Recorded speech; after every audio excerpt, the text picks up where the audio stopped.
น้ำเต็มเลยนะฝนตกเมื่อคืนนี่แห้งอยู่เด้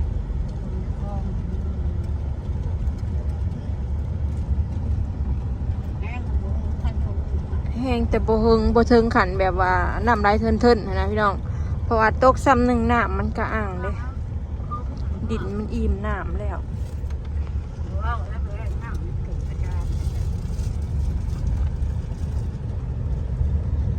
ตั้งเมื่อบานเบาอ้อยพี่น้องไปวัด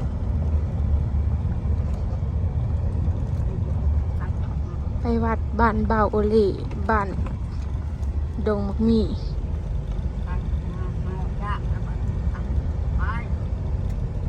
มาสิไปทำบุญเนาะมากับคุณยายกับเบาอ้อยนี่ตอนนี้กำลังหอดครึ่งทางไอสิเป็นทางตัดใหม่ทางก็ดีแน่ก็จะก็เฮ็ดแล้วปีนี้เนาะแต่ก่อนมันเป็นทางเมื่อนานะทางเส้นน้อยๆนะเว้ยพอจะเริ่มรถจักรได้ตะกี้แถวนี้นะอันนี้เข้าเจ้าก็เสียสละอันดินให้ดินหน้าให้ได้ดินะเฮ็ดทางมาเนี่ย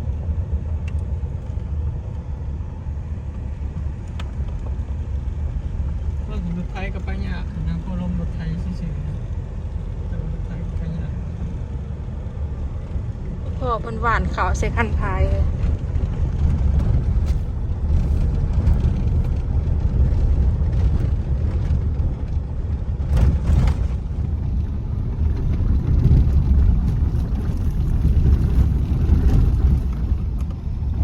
สบายดีเด้อพี่น้องจ้ายินดีต้อนรับเข้าสู่ช่องต่อไปเด้อพี่น้องออกจากป่า สบายดีอยู่แล้ว กำลังพากันไปวัดมากก็อีเมทเถานี่กับบ่าวอ้อยอยากไปทำบุญอยากไปดุนๆเลยบริมีโอกาสได้ไปจังเทื่อ เห็นแต่ข้าวคนก็กันวีแขนมากันแล้วคุณแกมันเลย เพิ่นทูบแล้วแม่เพิ่นทูบ ไม่เห็น ทูบแต่ก็เฮ็ดใหม่พระเจ้ากำลังเฮ็ดพระใหญ่เนาะอยู่บ้านบ่าวอ้อยพี่น้องสร้างพระใหญ่ซื้อน้ำซื้อหยังเมื่อถวายตะกี้ก็เมื่อตลอดอยู่เด็กถือผ้าในลูกมาทันในเมือง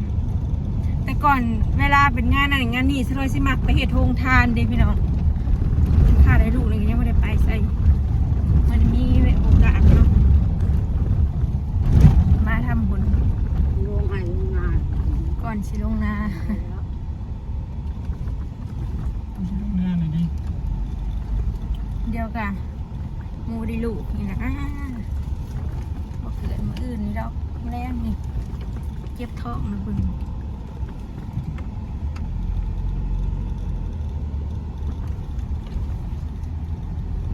กำลังแดดได้ตอนนี้เปรียงพาง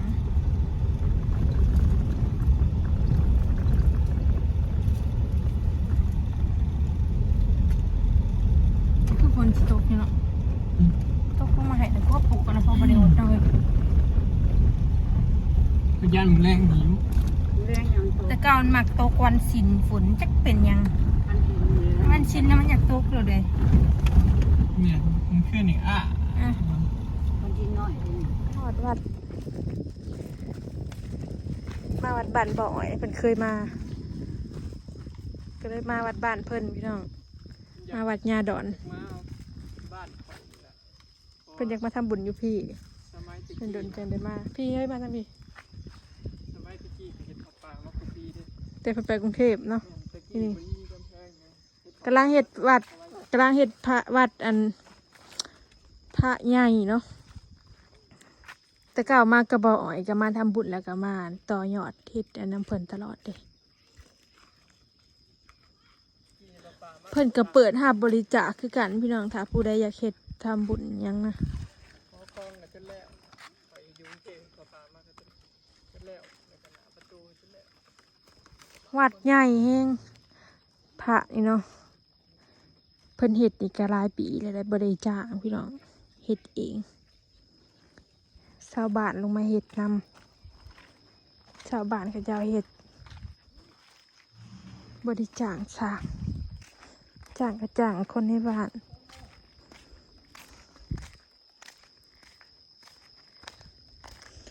วัดบ้านอันเบาโอเล่อันนี้แหละพี่น้องออกจากวัดนี่ก็สิพาอีไม่เท่าไปอีกนะมัน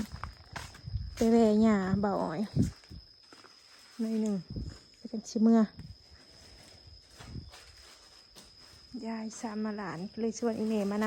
ำเวลายังบ่เคยเห็นเลยเนาะแม่ยังบ่เคยมาบ่ มาแต่ผู้แล้วแต่คนที่ เพิ่นสมโพธิยังตลอดได้ไหม เพิ่นจะสมโพธิกราบตลอด เอาทำมาก็บ่ได้เงินตื่นนะ สมโพธิเฮ็ดบุญเฮ็ดนั่นเฮ็ดนี่ตลอด เฮ็ดบุญพาป่าเฮ็ดอิหยังเนาะ บ่ค่อยขาดดอกเฮ็ดตลอด มาถวายน้ำแล้วก็เสร็จต้นอุทิศส่วนบุญกุศลให้เจ้ากรรมนายเวรเลยพี่น้องเนาะน้ำเพิ่นมาคือลงมาแล้วนี่เอ้ยตั้งใหม่ดูโดนๆจังมีโอกาสได้มาเนาะคือนำมาถวาย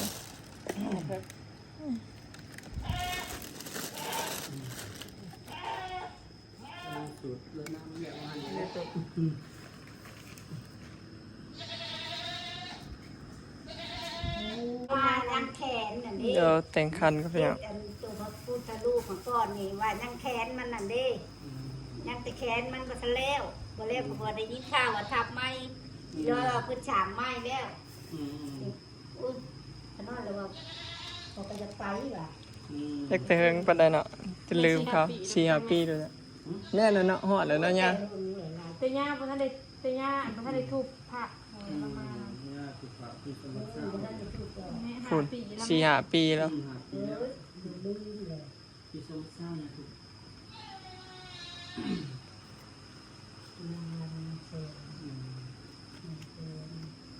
เฮ็ดจังได๋ เน็บได้ใส่ถุงก็ได้จะทำให้กับเขาก็ได้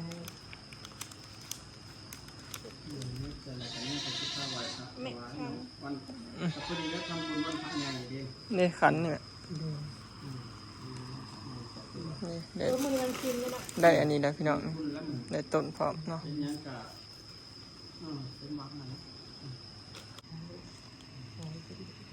พาคุณยายมานำพี่น้องคุณยายก็จะมาทำบุญ มีของอันชาวมาของซาแสงเนี่ยเนาะตะวันเนี่ย มีของภายในไหม ก็ผ่านมา เขาพามาเอาใส่ชื่อให้มันใส่ชื่อ หลานสาว อ๋อมาถึงรายชื่อ ชาววันไม่เถาะมาพี่น้องฝากมาทำบุญ ออกมา100 บาทฝากมาเนี่ยอันนี้แสนนึงแสนนึง แสนบ่ แสงยา ร้อยบอก แสง ของว่าอ่อนนี้แสนนึงก็100 บาท แสนไม่ออกแสนนี่ แสนนึง ต่อแสนนึงเนาะ นางลอยข้าวอ้อยเส้นหนึ่งกับลอยหนึง แม่ออกร้อยบ่แม่ออกก็ร้อยเนาะ โดย โอ้ยจะได้ ก็ออกร้อยแม่ออกร้อยเนาะ แสนนึงก็เลย เป็นเลยค่ะ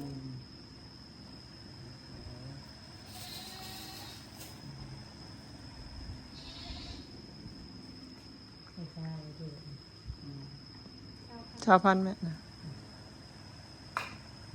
ของขนอยนี่แสนข้าวพันกับ100 บาทของขนอยเลย แม่ตู้ซื้อยังนี่ เด็กที่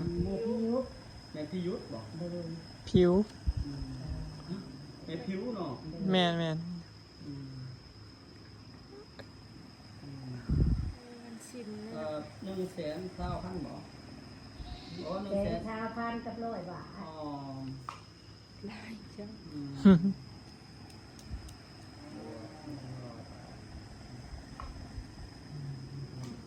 โอเคครบมันบ่ยากนะครับนี่นี่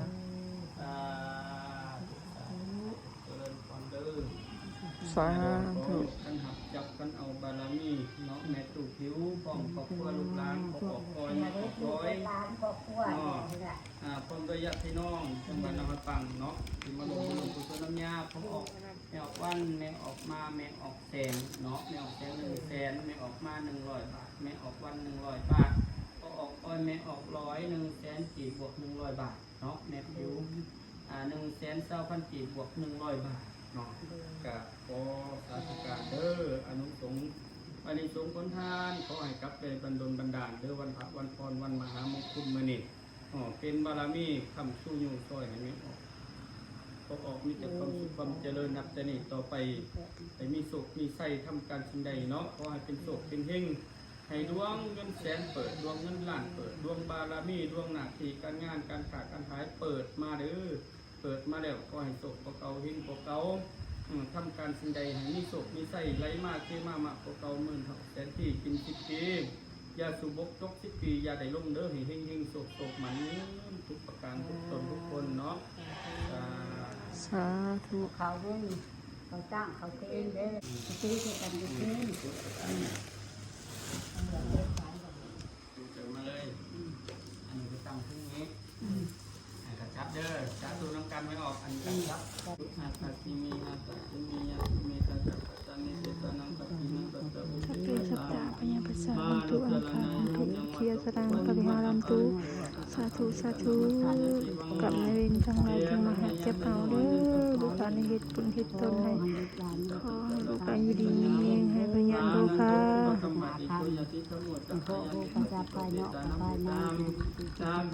จะจองกรรมจองเวรกันได้บัดนี้จะนี้ต่อไปคอยเปลี่ยนภพเปลี่ยนศาสตร์อยู่ภพไฟภูมิมันคอยลูกหลานหาเงินหาคำค้าขายร่ำรวยโลกมานซาธุขอให้เป็นบุญเป็นกุศลในภายภาคนี้และในภายภาคหน้าเลยสาธุหยาดน้ำมีพระทางหลังเพิ่นทางกะสิเริ่มสร้างพี่น้องตะกี้มันเป็นอันนี้เด้แถวมื้อนี้น่ะเป็นปราสาทเบิดอันนี้เพิ่นมาดุดน้องแถวนี้เข้าไปสิในข้างว่านี่แม่นปราสาทได้นี่พี่น้องสลอยมาเคยส่งสการนี่แม่นเบิดได้แม่ทะนองนี่ออกไปแถวนี้แม่นเบิดปราสาท มากับคุณแม่ไง ลงไปฮอดปูได้แม่ปราสาทเขาจะถึกบ่แล้วคุมื้อนี่ มากับคุณแม่ไปไหว้พระไปนอนอยู่ศาลาถึงนั่นแหละ ศาลาถึง ตะกี้เป็นอันน่ะปราสาทคือว่า ศาลาถึง จะลอยเกิดวันเสาร์พี่น้องพาบางนาคปกเลยพ่อ ควร ป้าดอยู่ในห่มอันนี้คักอ่ะเย็นห่มแต่ มัน ห่มใหญ่อะไรเนาะแม่มันคือห่มแบบมนเลยเป็นกำลังเห็ดผ้าบางในบักใหญ่หนึ่งองค์บักใหญ่เพิ่นเห็ดไปเรื่อยๆพี่น้องบ่ได้จ้างชาวบ้านแล้วเขาจะว่างเขาจะก็ลงมาเห็ด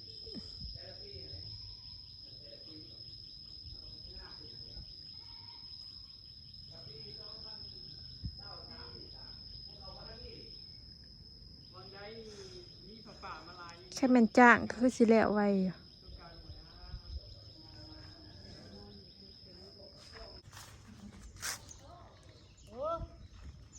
พายไม่เท่ามาหลีดน้ำมาแวหลีดน้ำยาเบาอ้อยพี่น้องหัวเราก็จะเป็นว่าเห็ดคักวงนี้คือวิตสมอยชิมีอยู่ย่า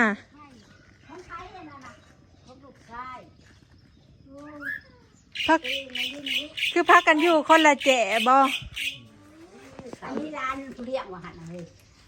ลูกอีลอยแม่อยู่กรุงเทพ สบายดีอยุ ไม่ ปู ใช่ลอยหน่อยนะ บ่ได้เอามา เฮ้ย แดด มันใหญ่เลย บ่ทันใหญ่ให้ไปเป็นซะก่อน ไป มันไปแบบ เป็นโต๊ะนะคะ ลูกอีโฮมนะเพอกับอะไรง่วงคุยไปทะเลไหลกับพิษกับบ้า ดื้ออันนี้คือกันนะเด้อ กันนั่นแล้ว ไปบ่ได้หักกิ้ง เอาน้ำเย็นมาให้ เท่า กินก่อน ข้ามบ่ได้ ว่าเลย ไปบ่ได้หักกิ้งไปเลยเลย ว่าเลยว่าเลย ไปหามาถวายน้ำถวายเงิน ว่าผม ขัง เรื่อง เพิ่น ว่าผมเรื่อง ไปหนูเขาก็ ฟ้าทางหนกบ่ได้มาแชร์ เขามาไอ้ อ ด ยู่ อก ดีมีแห้งเลยเสาเอ้ย อยู่ไปเลยไอ้ดอกขนม ทองฝาก แม่ว่าหา คือเบิ้ลหมอ ไปมาดินน้ำแหล่โอ้ยมันคือได้ที่ยาเลย มาไหวก็เลยมาแหวเลยพี่น้องบ่ได้ซื้อหยังซ้ำเมื่อไหวเถอะนะก่อนพอบอกให้มาตลอดอยู่แต่เก่าก็พากันคักหนีมาอยู่แต่ว่านี่มากระทันหัน ชูพากันแด่ยายเนี่ยว่าขึ้นจะก้อนขึ้นจะวัดก้อนว่ะ หมกม่วง3ฤดูเลย ใช้ยังอยู่บ่ เด้แม่เป็นหมาเฮาซื้อได้เฮือนน่ะบ่แม่นมาม่วง3ฤดูจังม่วงยัง อะไรบ่ ได้ไหม ใหญ่แล้วแม่ เอาบ้านดินนั่นแน่ใหญ่เลยแหละมันใหญ่เลยแหละ ย่างได้ซะก่อนย่า บ่ทันยา ก็มาดูดิมันกำลังเป็นหมา ของเฮาซื้อน่ะบ่แม่นย่าจักม่วงอีหยัง แล้วมันเป็นใหม่ได้นี่นะ อันนี้บางครั้งอยากฉก เด้เฮ้ยหมากใหญ่มันก็มีเด้อ มันเป็นตลอดเด้เป็นเบิดปีเบิดแหลง อันเด้หมากใหญ่ก็มีเลยแซ่บได้พี่น้องข้อยอยากได้ม่วงอันนี้แหละพี่น้อง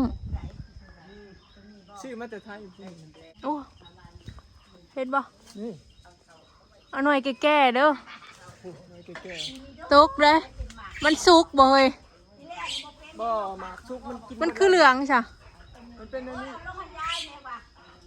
ระวังอย่างมันถึกตา เด็กมันเขียว มาหน่วยเดียวกินบ่เบิด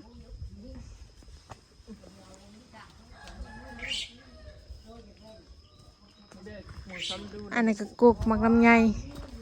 กุกหมักหมี่อืมปลากินสมบ่ได้สมเลยนี่ กระแจบ่มันเป็นกระแจ มาหานั่งดิ อันนี้หางเจียวเนี่ย อยู่2-3คนนี่ไปใส่เบิดซะ เขาออกมาหน้าเจียวอยู่ในอันงุ้มอยู่ในบ้านบ่เลิกหน้าเลือดขั้วน้ำ ดับหน้าแล้ว หน้าก็ออกเสร็จปุ้ย พากันกินข้าวกับหยัง บ่ได้เฮ็ดหน้าดำบ่ พากันกินข้าวกับหยัง ใส่ ชุมเจ้านะ มกดูหัว เออลูกหวกลายบ่ทางนี้ เขาแกงเขาต้มหน่อไม้เด้อ อืม คือแล้วเฮาน่ะเก็บข้าวต้มหน่อไม้อีกข้าวสิแกงหน่อไม้อีกข้าวคือมาจากปากช่องบ่ ตามสุก แจ่วบะอ่อยก่อยให้ชุบยังกินพี่น้อง สามหม้อนะพี่เที่ยวเฮาว่า ตอนน้ำพริก อุ้ยครับพี่มาทางกายพ่อก็ มันน่ะ ยังบ่จะเขาจะผู้ใด แช่ได้ขยังหมูซ้ำดู มอนบาดนี้ หมากซุกมันกำลังซุกหมากหน่อยเป็นใหม่อีกเลยเลี้ยงกันเลยได้กินหมดปี ข้าวบ่เลย นี่น่ะแม่เขาไม่ได้กับ ก็ข้าวอ่ะ ยักมันเป็นยังไง รักไปคือนะ ปัด กับรำแล้วเที่ยงงานให้ ต้องไปตลาดสนุมานเลยมาปลูกเสดินบอนว่างของเฮาเนาะ เสี่ยวนั่งสิเขาไปเต้น หลายๆเบี้ย ก็ไม่ชื่ออีไทย ทางก็ได้เบี้ยใหม่4-5เบี้ยพี่น้องซื้อบ้านเฮาแพงหลาย4-5ต้นน่ะก็พันละ อีไทยมันถือ แม่เขาน่ะบอกว่าได้แม่ไปเอียงแม่เบิร์นั่นพอบักจ่า 10 บาท อืม โอ้ยน้องมาปัง เฮาซื้ออยู่สบายมัน ต้น2-300 เปิด2-300 300 400 ดำหน้าเลยลุง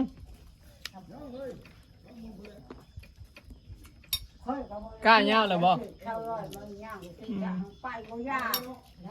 หึ ปวดหนองคาลงมาปวด เฮ็ด ปลูกจ้อยลงบ่ เมื่อกินยาหยาไหน จ้อยๆลงบ่ นักกระไทยขุดหน้าแล้ว บ่สบายบ่ ขัดจองมือเขาพาไปหาหมอไปขับ เป็นยังเป็นยังไง เมื่อย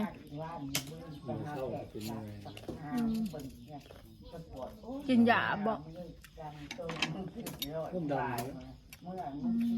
ความดันสูงประจ เข้าไม่ยังกระโหมเลยไปควงเลย บ่ได้มาแต่ดอก จะไปเลย แต่ออกลูกบ่แต่เกิดลูกเนาะ4-5 เดือน ำที่หาเดือนนะ7 เดือน7 เดือนลูกเฮาเป็น เด้ เดือน 6 เดือน6 เดือน7 เดือนปาดตะละบิมันวันหยัง ยังก็ไม่แน่ของ อื เขา ม เลยอ่ะ วันอังคาร วันอากาศ ไม่เขาเป็นชายเขาเป็นชาย ถามเพิ่นแต่เช้าวันอังคารพี่น้อง อยู่บ้านนะ ยังจะเอามาห้องวะ คุยประเด็น เอ บ่ อเมื่อบ้านยัง เหงาเฮ้ยหัวเกินเดียว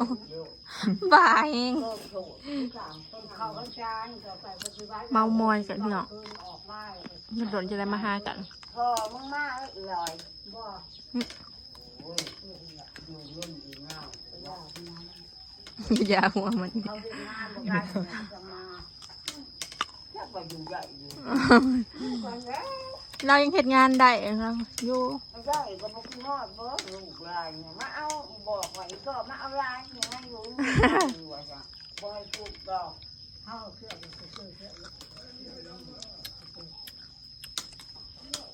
เราอยากถูกเฮ็ดงานเลย เขาบ่ห้ามมีบ่ได้อึดเลย เอายังมาให้ข่อยอยู่ให้ปู่พุ่น ซื้อมาเผื่อกัน เด้อ มาได้กินข้าวเที่ยงมาฟ้าโอ้ยมา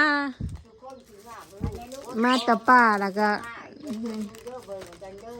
เอาตัวใดเอาตัวใดเอาจับมาน มเอาให้ปู่ ให้กันแลโลน่ะบ่มีอะไร ป้าหัวมึงดีดอกหัวอุ้ย เอาให้ปู่น้ำกินน้ หากันมันสิทุก โต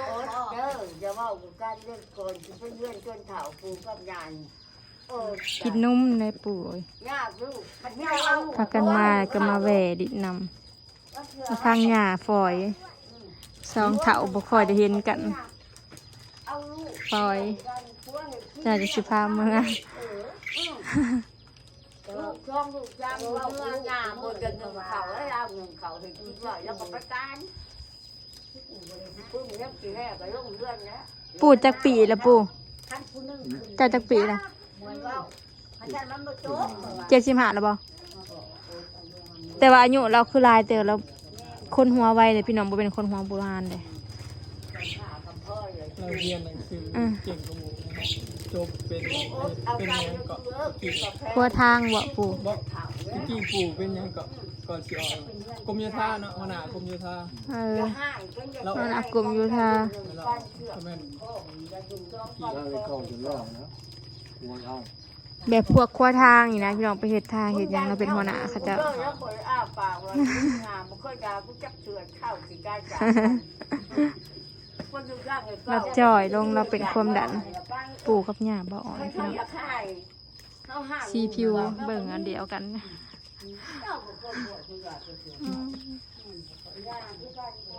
จักเป็นหยังกันอีกได้บิดซ้ายบิดขวาอยู่